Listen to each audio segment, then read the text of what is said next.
Well, Mr. Speaker, I do worry about the Shadow Home Secretary's amnesia.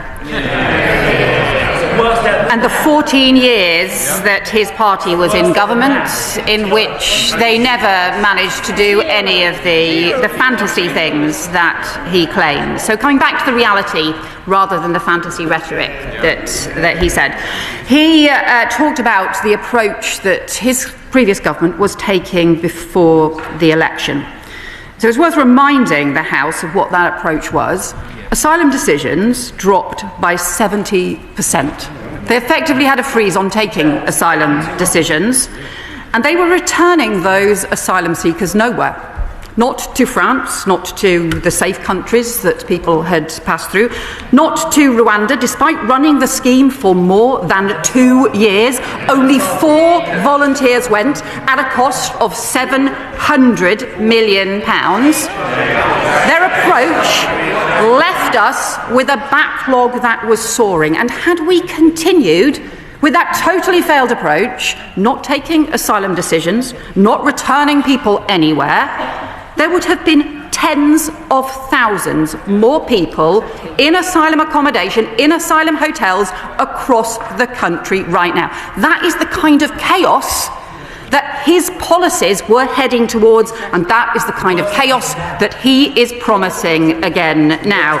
The House will remember his personal record, obviously, where small boat arrivals went up tenfold on his watch when he was an immigration minister, and where the less than 1,000 asylum seekers were in hotels by the time he became immigration minister, more than 20,000 by the time that he left.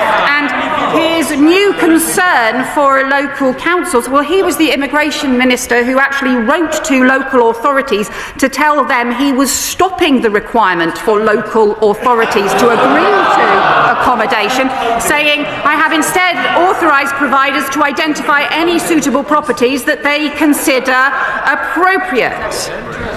So, Mr. Speaker, we agree with communities across the country that asylum hotels must all close.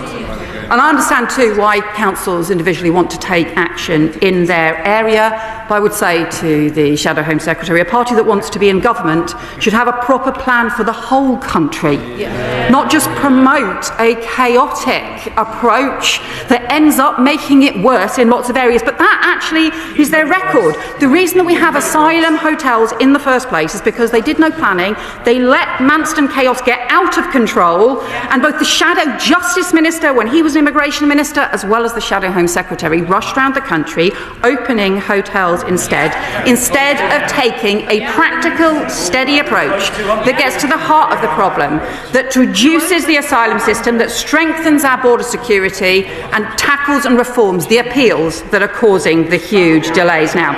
And as the final point, Mr. Speaker, this government strongly believes that sex offenders should be banned from the asylum system altogether.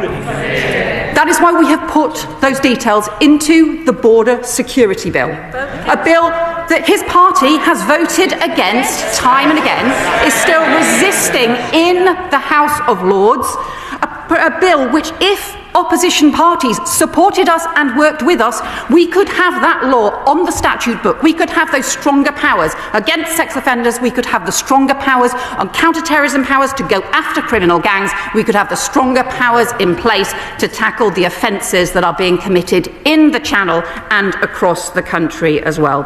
The trouble is, what the party opposite is doing in opposition is actually an even worse version of what they did in government, ramping up the rhetoric with policies that would just make the chaos worse. This government will fix the chaos that we inherited and strengthen our border security for the sake of the whole country. Judy Gosling.